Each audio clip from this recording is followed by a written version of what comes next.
autopsies can be very important in learning about a disease. And so it's not uncommon that people have offered to me, say, well, I want to donate my body. And so if there's anything that you can learn from it, please.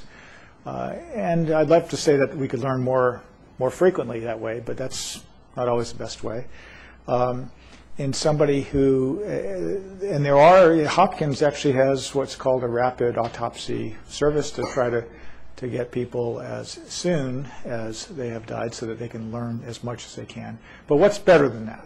What's important and better than that is getting the tissue in the people while they're alive and storing it appropriately so we can interrogate that tissue, so we can read the DNA, so we can look at the proteins, we can see where the Achilles heels might be for that tumor, and then we can start applying that with our data, with Dana-Farber's data, with Memorial Sloan Kettering's data, with MD Anderson's data, and then looking at it together.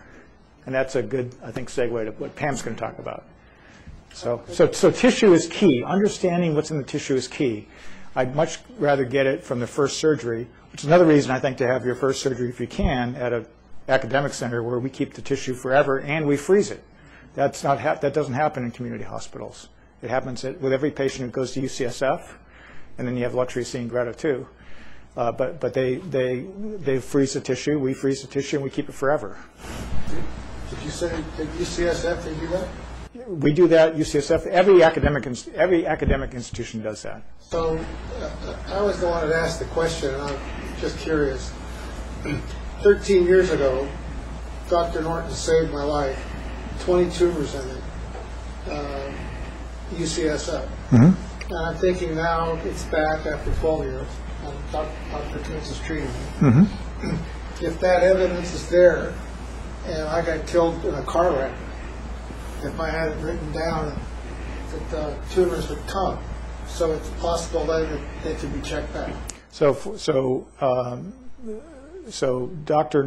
UCSF will still have that tumor, even if it was 13 years ago, stored forever.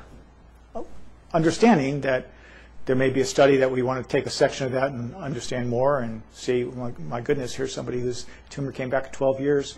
Could we have predicted that based on looking at the DNA in the tumor?